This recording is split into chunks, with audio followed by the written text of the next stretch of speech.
Et salut les patients, bienvenue dans cette troisième vidéo pour le niveau 1 de la rééducation de la lombalgie. Aujourd'hui, on aura besoin uniquement de notre tapis et d'un poids, ce que vous voulez, ce que vous avez à la maison. En fait, ça peut être un gros bouquin. Moi, je vais utiliser des lestes pour les chevilles si vous avez des haltères.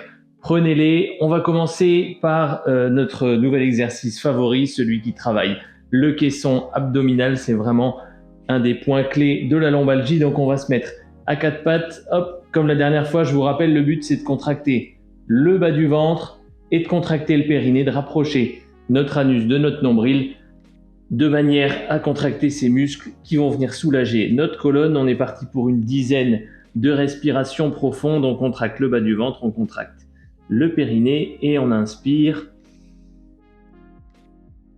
On expire, on maintient la contraction, on inspire, on vient pousser avec le diaphragme contre le caisson abdominal, on relâche, on inspire, on maintient bien la contraction. Tout le long des 10 respirations profondes, on expire, on inspire, on pousse avec le diaphragme contre le caisson abdominal, on expire, on inspire encore une fois, et l'idée ensuite ça va être de maintenir cette contraction du caisson abdominal. On expire, on inspire, on pousse avec le diaphragme, donc de maintenir cette contraction du caisson abdominal lors d'autres mouvements, en fait lors des mouvements de la vie quotidienne, lorsque vous êtes assis à votre bureau, dans votre voiture. On expire pour pouvoir soulager votre colonne. On inspire, on maintient bien le caisson engagé et contracté. On expire. On inspire, on rapproche l'anus et le nombril, on expire, on inspire, on pousse bien. Vous devez sentir la résistance du transverse, du muscle du bas du ventre, contre le ventre qui se gonfle, contre le diaphragme. On expire. Et une dernière fois, on inspire. On contracte bien. Et on relâche. Allez, on est parti pour notre premier exercice dynamique. On va se mettre debout et là, on va enchaîner des montées de genoux pour travailler le muscle psoas, pour travailler les fléchisseurs de la hanche et un exercice de fente pour venir travailler le quadriceps et les fessiers. On est parti, je vais commencer avec la jambe gauche, commencez avec la jambe que vous voulez si vous voulez faire en miroir par rapport à la caméra. Et on est parti, on va lever le genou le plus haut possible. Moi je monte même sur la pointe du pied du côté droit, je pousse sur ma jambe. 3, 4, vous allez sentir que la fesse droite 5 se contracte. Il faut vraiment lever le genou le plus haut possible, on décale le bassin comme si on était un boxeur thaï qui voulait lever la jambe le plus haut possible pour aller mettre un coup à son adversaire. On monte sur la pointe du pied et on doit être arrivé à une dizaine de répétitions. On va passer directement à un exercice de fente. C'est toujours la même jambe qui bouge, donc là chez moi ce sera la jambe gauche. On fait un grand pas en avant et on amène le genou droit au sol et on repousse. Un grand pas en avant et on repousse. N'hésitez pas à bien écarter vos pieds. On ne veut pas se mettre sur une ligne, on veut au contraire que les pieds soient écartés d'une trentaine de centimètres l'un de l'autre. Vous pouvez aussi faire cet exercice de manière statique, c'est-à-dire sans faire le mouvement de repousser en avant. Vous pouvez le faire comme ça. Donc on fait une dizaine de répétitions. Tout me va. Allez, on va passer à l'autre côté. Cette fois, c'est la jambe droite qui bouge. On lève le genou le plus haut possible. On pousse sur la jambe gauche. Le bassin doit se décaler, donc la partie droite du bassin doit se soulever.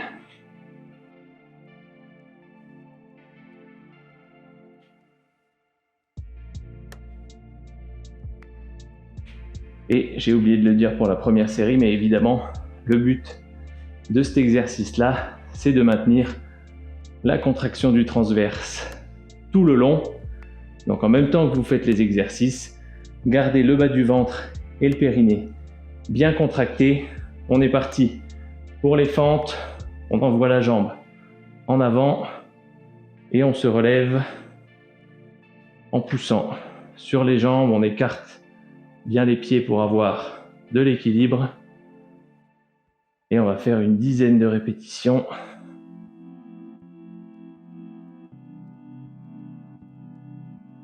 On amène le genou au sol et on pense à bien engager le caisson abdominal. Vous verrez tous les exercices où on a le torse à peu près droit. C'est assez facile de garder le caisson abdominal engagé. Ok. On va prendre un petit peu de temps pour souffler et puis on va repartir pour une deuxième série. Donc tout au long des exercices, pensez à bien garder le bas du ventre contracté, engagé, de manière à apprendre à contracter, à engager ce caisson abdominal lors de vos mouvements de la vie de tous les jours. Allez, on est parti. On serre le périnée, on contracte le bas du ventre et on lève le genou gauche. On monte sur la pointe du pied. On reste bien focus sur le caisson abdominal. 5, 6, 7, 8, 9 et 10. Allez, je vous montre les fentes de côté. Cette fois, genou gauche, jambe gauche en avant. On contracte le caisson et on descend jusqu'à ce que le genou arrière vienne effleurer le sol sans s'écraser.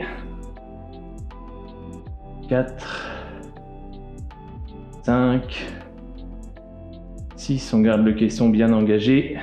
7, 8, 9 et 10. Super. Gardez le caisson engagé même entre les exercices. Allez, on est parti pour l'autre côté. On lève le genou droit le plus haut possible. On contracte le bas du ventre. 4, 5, on pousse sur la jambe qui reste au sol. 8, 9 et 10.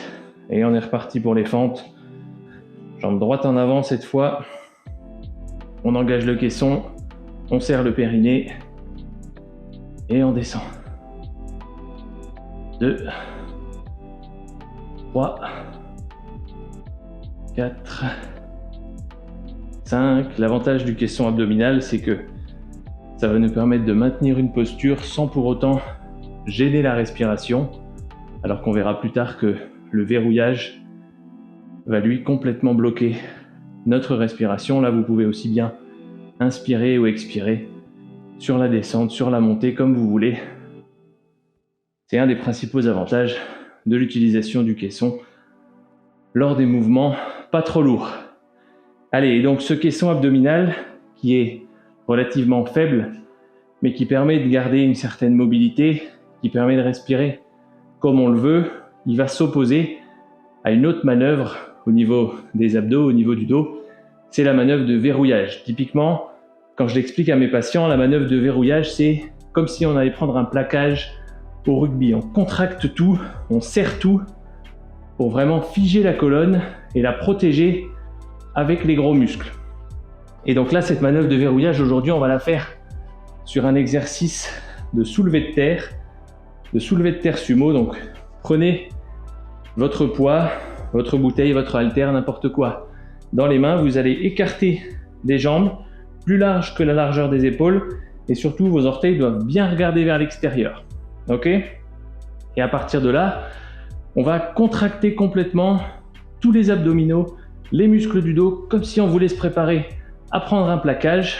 On contracte et on descend, comme si on voulait chercher quelque chose au sol. Enfin, on va aller le chercher au sol. Et pendant tout le long du mouvement, on reste bien verrouillé, bien contracté. On descend, on remonte. Quand on est en haut, on peut lâcher. Et par contre, quand on descend, quand on cherche au sol, on est vraiment complètement figé, complètement contracté.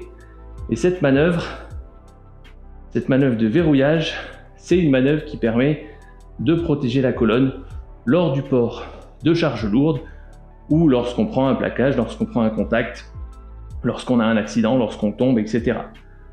Allez, on fait une dizaine de répétitions. On amène bien les orteils et les genoux vers l'extérieur. Et vous l'aurez compris, le but de cet exercice, c'est pas tant les flexions, c'est surtout de vous apprendre à utiliser ce verrouillage, à contracter la sangle abdominale, à contracter les muscles du dos pour pouvoir protéger la colonne lors du port de charges lourdes. Allez, on va en faire encore 2. 1. Allez, on garde bien tout contracté quand on soulève la charge. On peut relâcher quand on est en haut. Et on contracte en descendant. Hop. Et voilà pour cette fois-là. C'est très important de savoir et de comprendre comment est-ce qu'on va opposer ces deux manœuvres, parce que cette manœuvre de verrouillage, si elle est très efficace pour protéger notre colonne lors du port de charge lourde ou lorsqu'on tombe ou lorsqu'on prend un contact, il ne faut pas que ce soit la manœuvre par défaut. On ne peut pas avoir la colonne verrouillée tout le temps. C'est ce qu'on appelle en kiné, en rééducation, en médecine, la kinésiophobie. C'est les gens qui sont figés tout le temps, qui ne peuvent pas bouger, et ça, on sait qu'à long terme, c'est pas bon pour notre colonne. Donc il faut, lors des mouvements légers, lors des mouvements avec des petites amplitudes, lors des mouvements faciles, utiliser le caisson, c'est-à-dire contracter le bas du ventre, rentrer le périnée, respirer comme on le veut, et puis pouvoir bouger de manière relativement libre. Et inversement, quand on va soulever quelque chose, quand on va soulever un gros carton, là, on fige tout et on soulève comme un rugbyman qui s'apprête à prendre un plaquage. Allez, on a fini pour les exercices pour aujourd'hui. On va repasser un coup sur le ventre pour étirer le droit fémoral, pour étirer le quadriceps. C'est vraiment un des muscles clés, un des muscles qui pose le plus souvent problème dans la lombalgie. Donc celui-là, au cours du protocole de rééducation, on va l'étirer relativement souvent.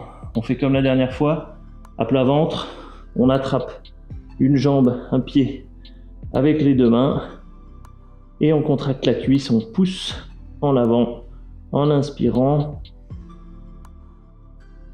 et on relâche, on expire, on amène le talon vers la fesse.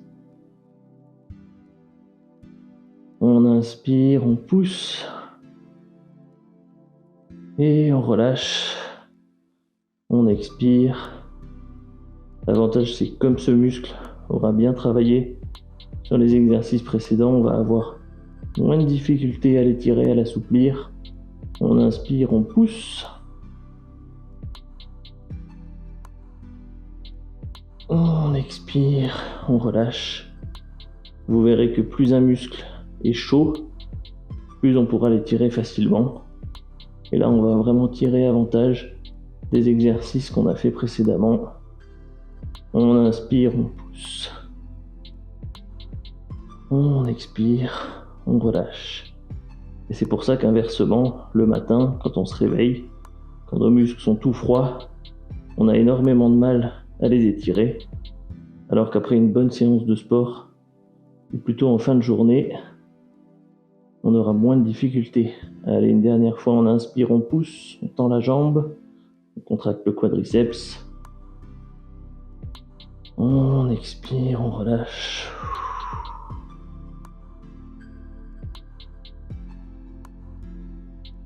Ok, on relâche tout doucement. Et on est parti pour la même chose. De l'autre côté, on inspire, on pousse. On expire, on relâche. On inspire, on tend la jambe. On expire. On inspire, on tend la jambe. On souffle, on amène le talon sur la fesse, ou aussi proche que possible. On inspire, on contracte la cuisse. Et on expire.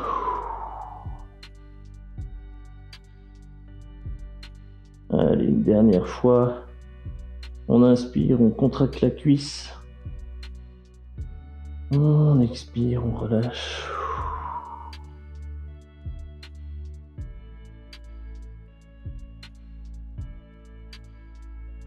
Et voilà. On revient tout doucement dans la position de base. On se relève sur le côté. Et voilà pour cette séance. Donc même en dehors des séances de rééducation, n'hésitez pas à vous entraîner, à commencer à mettre en pratique ce qu'on est en train d'apprendre, à savoir au maximum engager votre caisson abdominale, le bas du ventre et le périnée. Et par contre, lors des mouvements lourds, lorsque vous essayez de soulever quelque chose, utilisez plutôt le verrouillage lombaire, c'est-à-dire on contracte tout et on soulève la colonne d'un seul bloc. C'est terminé pour aujourd'hui et je vous dis à très bientôt.